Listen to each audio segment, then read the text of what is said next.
而来，我心若尘埃，不忍染裙摆，爱别出心裁，烟火被星辰青睐，转身才明白，心空了愉快，思念已星河，翻涌成海，烟花也想要给星辰未来，只要你在。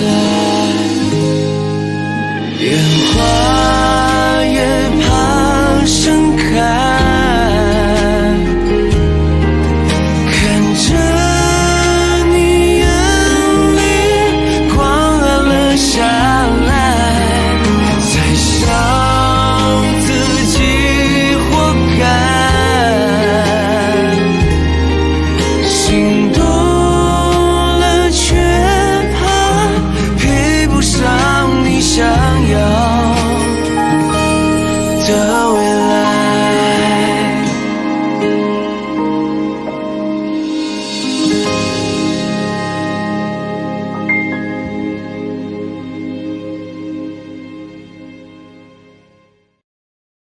零糖零脂零卡，清爽不怕胖的元气森林苏打气泡水，邀您观看《你是我的荣耀》。荣耀50系列 Vlog 视频手机，邀您观剧《你是我的荣耀》。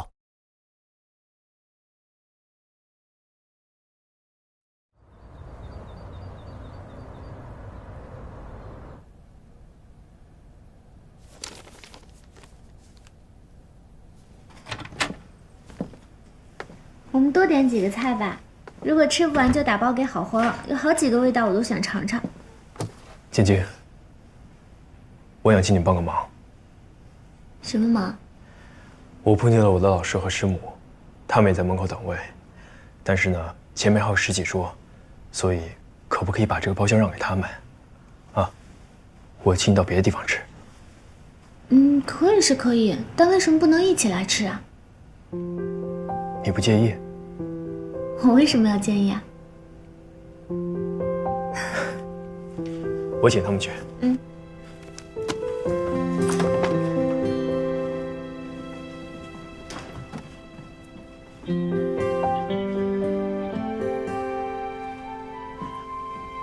老师、师母，来。你好。啊，这是我的高中同学乔晶晶。晶晶，这是我的老师张教授，和师母王教授。张教授好，王教授好。你好，你好。来来来，坐吧坐吧。这边请，放这边就好。您请坐。好好好，小姨呀，你什么时候有这么漂亮的一个高中同学呀？啊，我怎么好像在哪儿见过你一样啊？今天是师母的生日啊？没有，今天是我和你张老师我们2个人的结婚纪念日。每年我们就在这个饭店，我们吃一顿饭。其实今天我们也是定了位的，但是到这儿不知道为什么，就是找不到我们的定位记录了。生意好啊。老师，今天是您2位的结婚纪念日，那我们就……没事儿，你又不是不知道，我和张老师我们2个人就喜欢热闹，有你们2个人陪着我们吃饭，还有这么漂亮的小姑娘，我们还真是求之不得呢啊！好，那今天我来安排。啊，不用了，我们在这儿吃了几十年，哪个菜好吃我最清楚。你们俩今天就算是来蹭饭的啊。是你蹭人家的包房。服务员，你好，是要点菜了吗？对，冷菜，一个熏鱼，花雕醉鸡，一个糖藕，还有个糟香四宝，就这4样。热菜嘛，红烧肉是肯定的，哈哈哈，再来一个油爆虾。再来，老师，会不会油了一点儿？得清淡一些。难得难得。再说你们年轻人今天在嘛，一个小豌豆，黄鱼面，就这些吧。啊，好的。没有出去玩啊？一直在上海。对，在上海有点事儿。我正好要找你，于途啊，你的问题我已经帮你解决了。我知道你和关在预研型号项目上受了一些打击，院里呢是保守了一些，但是你也要理解，我们一贯是保守着过来的，最要紧的是保成功，哪怕是多一些冗余。那会儿我们失败不起呀。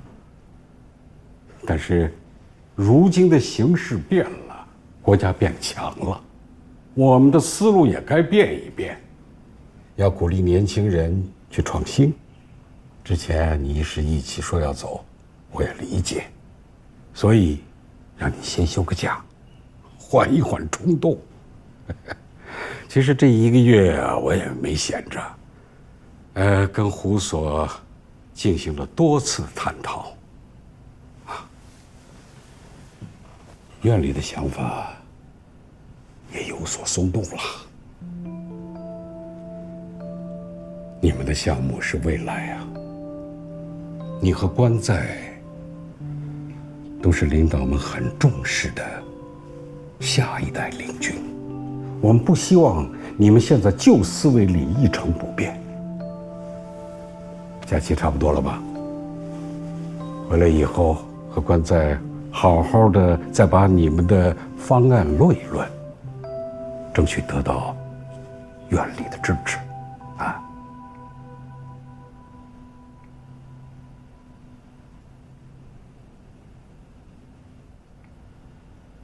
哎，你听见了没有？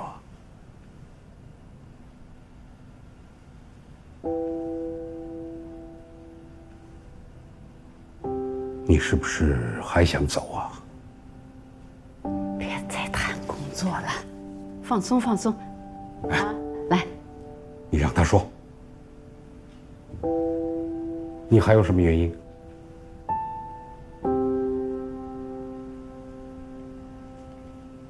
老师，我离职是为了钱。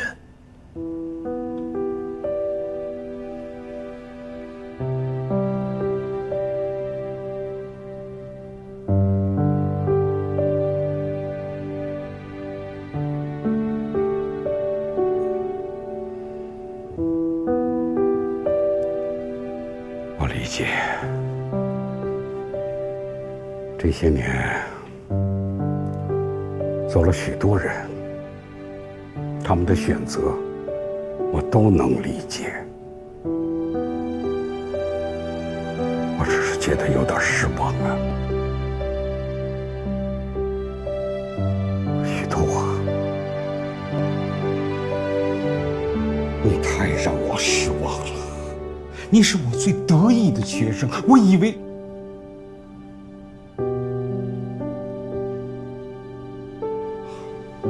我们不说老一辈航天人一穷二白从零开始，就说你的同事关在，当年他在美国放弃高薪回来，我一直以为你会和他一样，也是有着自己的信仰和坚持。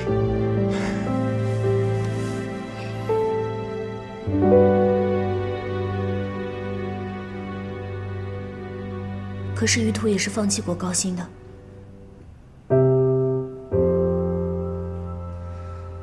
于途和他的同事都是顶尖的人才，值得最好的对待。可是如果用他们的理想和信仰要求他们不顾一切的话，是不是有一点……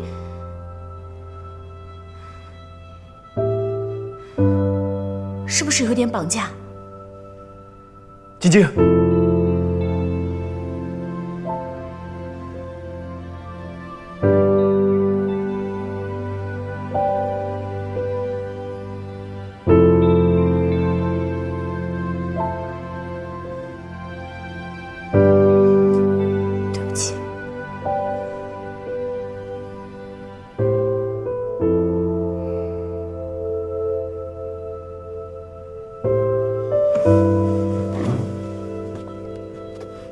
老师，对不起，我们不打扰你和师母吃饭了。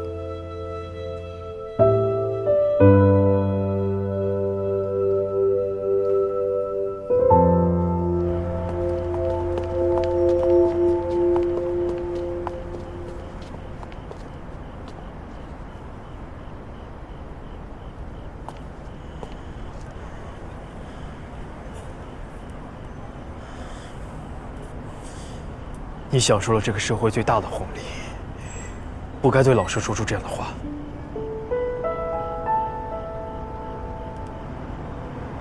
你是什么意思？如果我不是乔晶晶，我不是女明星，我就可以说对吗？我只是想帮你说话。我比任何一个人都希望你继续做一个航天设计师。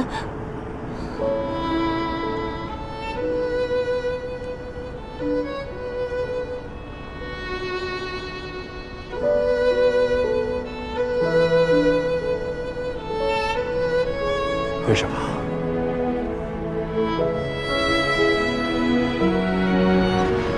晶晶，刘老师，你们怎么在外面啊？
能不能麻烦你把刚才的照片删掉？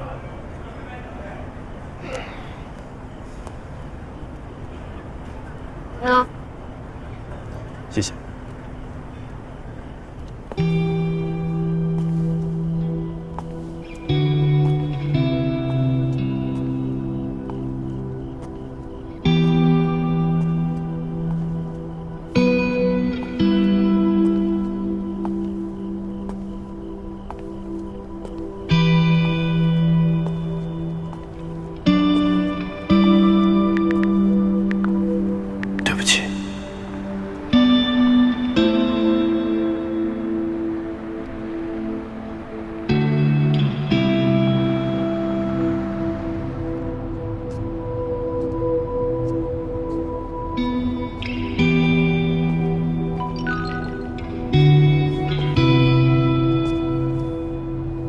别把你老师的话放在心上，他一时情绪了，我们都尊重你的选择。还有，别怪你的朋友，他说的话不无道理。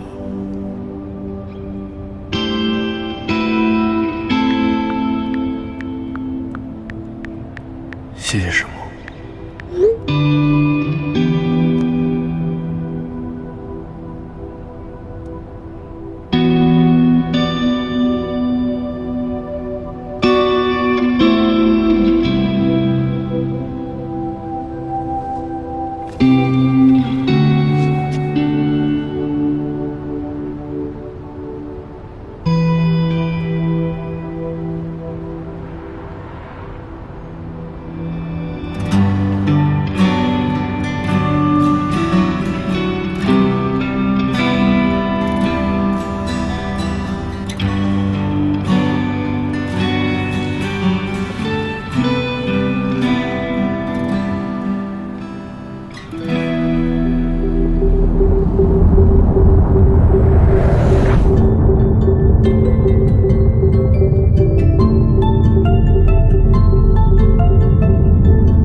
收到遥测信号。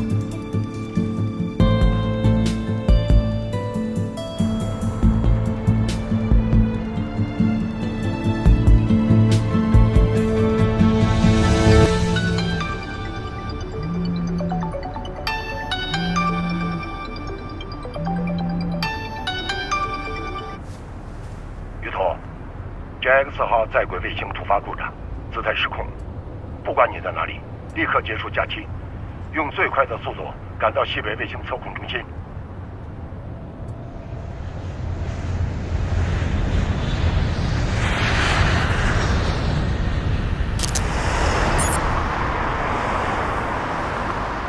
后备箱。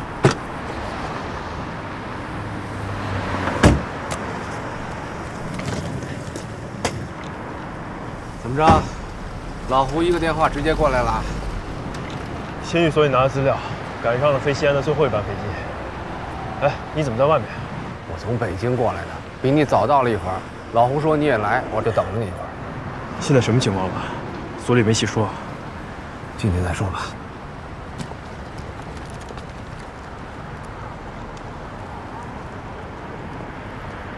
两位是158所的同事吗？请出示一下身份证。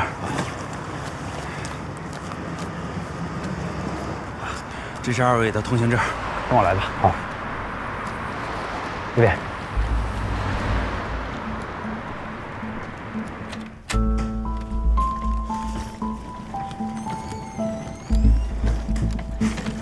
JX 之前一直运行正常，可是昨天夜里第一圈过境的时候，地面站没有收到卫星的遥测信号。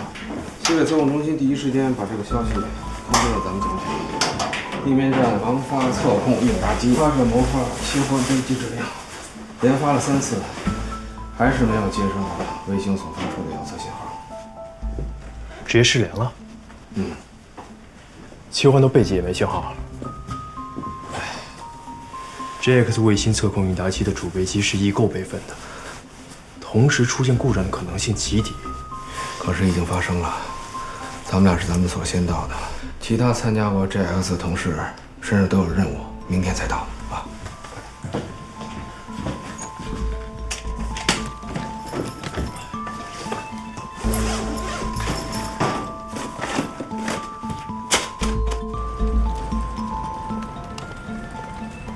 于主任，韩光、阳光，咱们158所的同事们到了。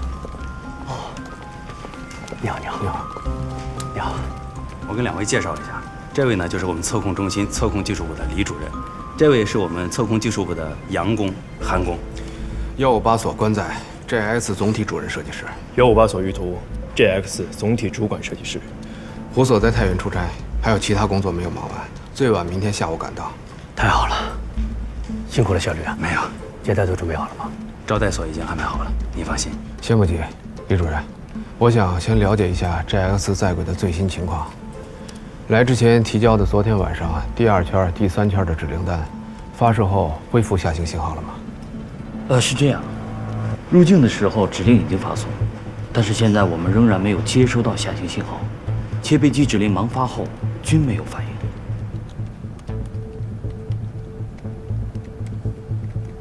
相关的设计文件和图纸我们都带了，近期卫星的在轨遥测数据都准备了吗？我们都在电脑里准备好了。那就一块儿找找原因，找到了问题才能对症下药。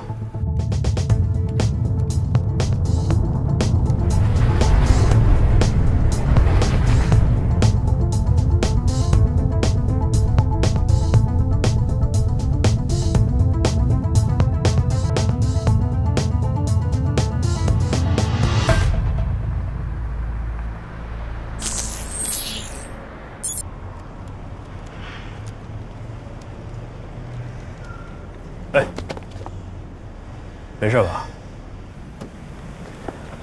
岁数大了，稍微熬个夜就头昏眼花。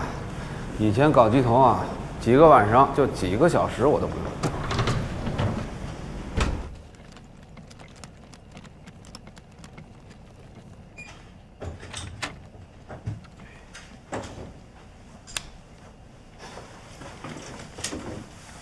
我先睡了。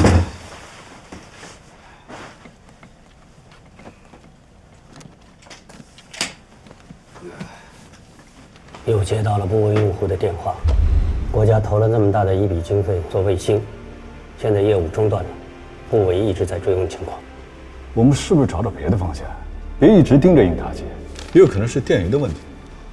另外，轨道有没有可能已经偏了？咱们盲发也不知道是不是对上了。电源分系统近期的在轨数据我都看了，遥测数据都在正常的阈值范围之内。轨道数据我也看过了，与预定的设计轨道吻合程度比较好。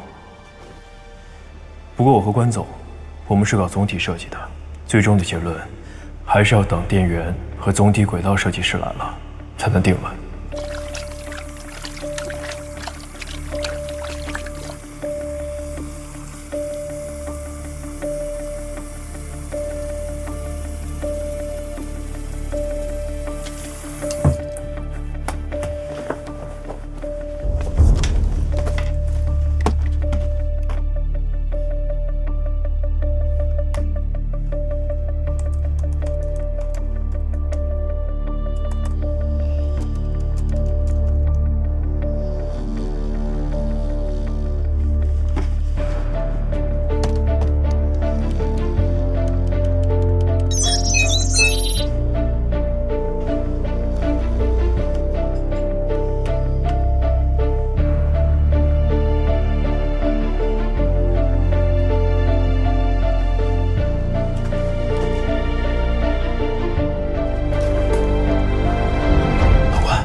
没找到，但是找到一个可能性。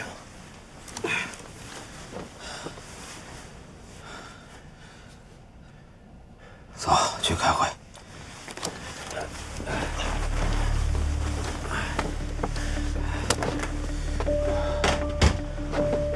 高能粒子本来就是极小概率事件，何况能量大到同时影响2台产品，这有点太凑巧了吧？之前，大家一直在卫星本身的问题上打转，一直没有找到原因，所以我往外因上想了想，想到了关于前段时间看到的太阳风的预报，又去国际空间环境网上做了些查询，的确看到了相关信息。刚才等大家过来的时候，我和关总我们粗略的算了一下，是有这个可能性的，但是最终的确定，还需要做大量的运算和仿真。这期也的确是热备份，难道真的撞大运了？今年的确是11年一次周期太阳活动丰年，马上联系中科院空间组，让他们帮我们赶紧确定昨天 JX 号轨道空间卫星详细情况。好，我马上发通知过去。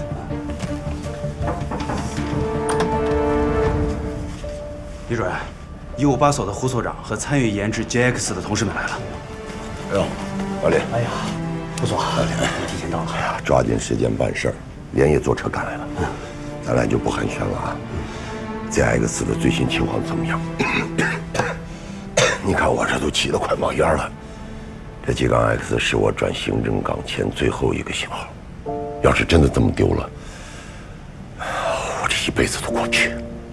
胡所，你先定定神，我们已经找到了一种可能性，还在等确认。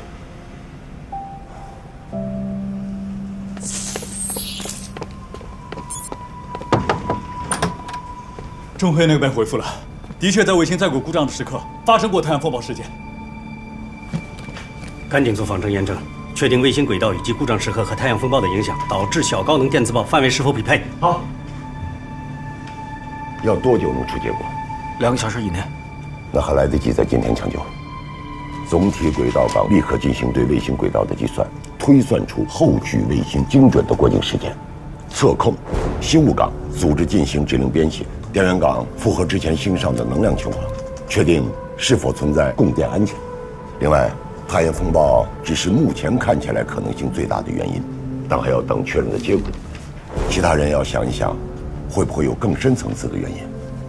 关仔，总体要随时掌握最新的进展，1小时给我一报。是。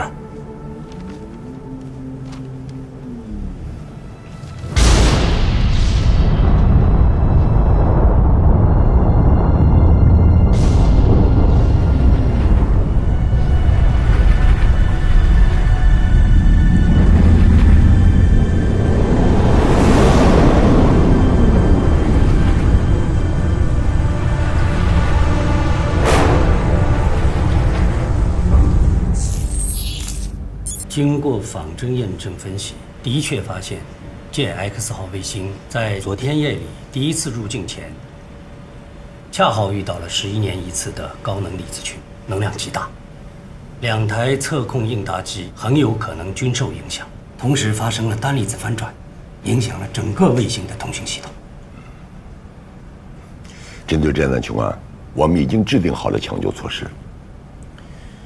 我们应答机的接收指令功能是模拟电路大的，不会受到单离子事件的影响，所以在下次卫星过境的时候，同时忙发2台测控应答机，重启指令。如果卫星能够顺利接收指令的话，应该可以恢复电子设备的正常功能。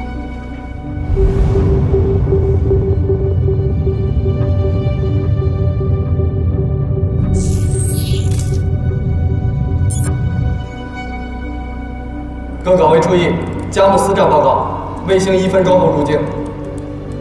卡35卫星测控应答机发射模块双击重启指令，佳木斯站已发送。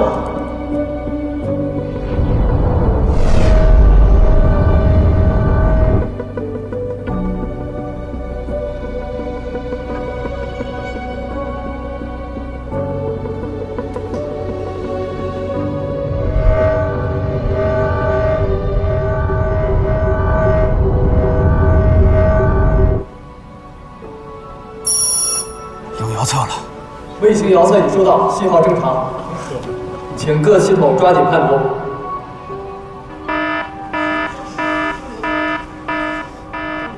卫星状况怎么样？机轨控分系统异常，没有3轴稳定对地，电源分系统异常，电源放电过量，与之前预想的耗电量有较大差异。我们之前考虑过高能粒子对于资轨控分系统的影响，并且针对这个情况制定了预案。电源分系统异常，应该也是受到了资轨控系统的次生影响，应该是因为太阳翻版在阳照区无法正常对日，导致电池放电加深。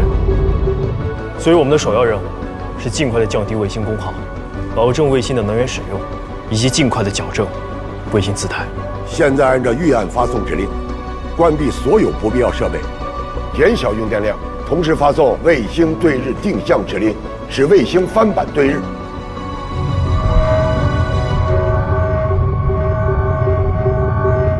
卫星已飞出测控弧段，下一圈入境时间为20点03分。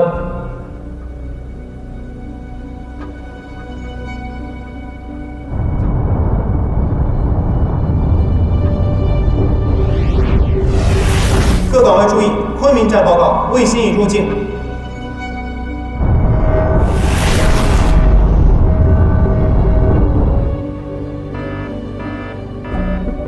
根据遥测显示，资轨控分系统异常，卫星并未转入对日定向稳定模式。又要熬通宵了。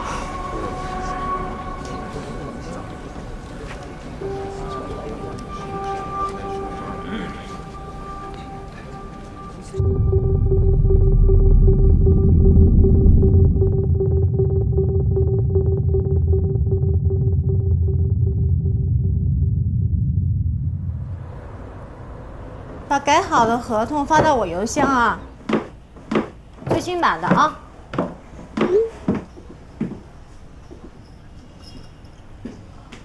小朱，过来。这2天晶晶怎么回事啊？连着3天来工作室了。好像和于老师吵架了。于老师这几天都没出现。不会吧？不是挺好的吗？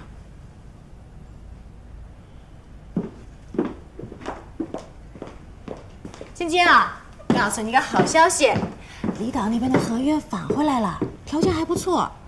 而且呀，这个消息一传出去，来谈的电视剧报的片酬又涨了。我值那么多钱吗？啊？我是说，一个戏最多会拍5个月，我值那么多钱吗？当然值啦！你看看你拍的戏，电视台还有视频网站都抢着要，广告商也抢着植入，那电视台跟视频网站不亏，咱怎么就不值了？现在2线演员都敢要这个价格，何况你呢，是实打实的大1线。我不是跟他们比，那你跟谁比啊？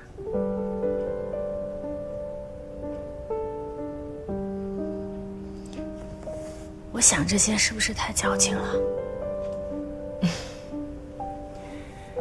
哎呀，其实也不是矫情不矫情的事情。你想的这个问题，我也想过，但是你看看，现在市场就是这样，你不拿，别人也会去拿，而且啊，你不拿这个钱，你拍的片子，片方也会按这个价格卖，那差额去哪儿了？最后就到了投资方的腰包里面。真的不是矫情不矫情的事情，是你想这个事儿没有意义。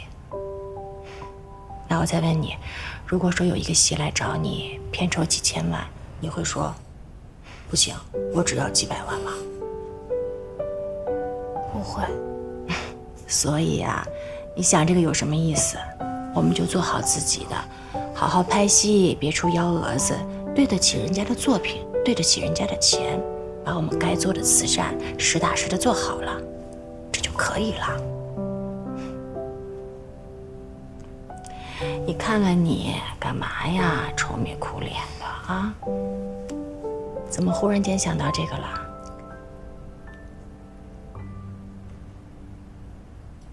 于老师呢？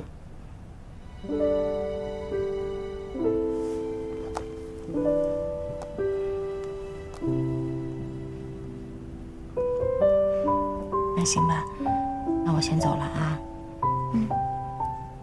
开心点儿。走了啊，有事给我打电话。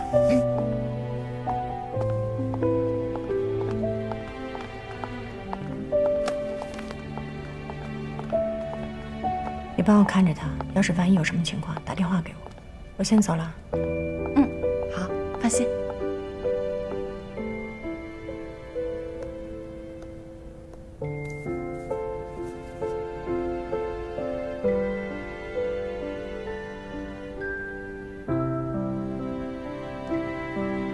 我出差一段时间，归西不定。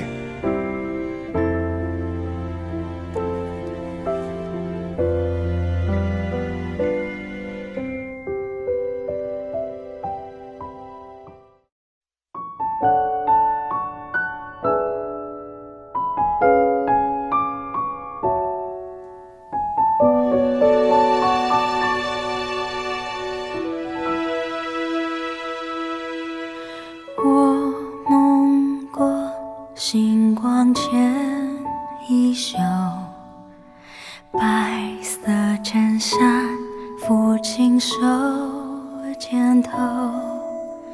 我看过流年与伤口，总会有人奔赴这天长地久。繁华路口，阑珊灯火下，蓦然回首，爱过你，望着星空安静的眼眸，也爱过你心中的宇宙。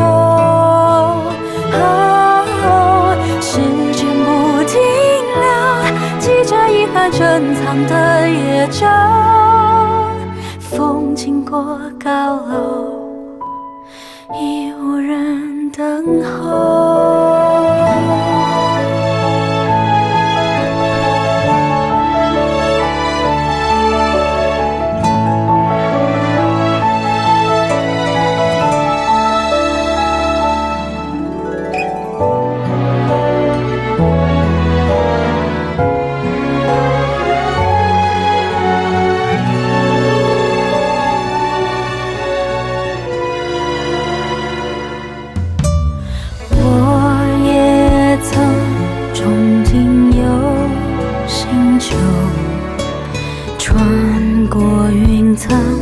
看银河奔流，我也曾惆怅望山丘，梦的出口会不会通向星空尽头？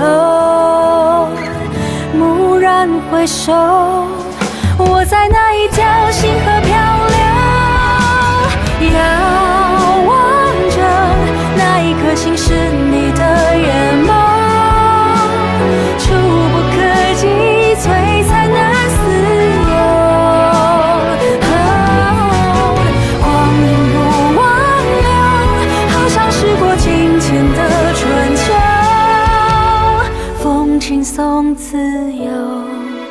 倾听岁月。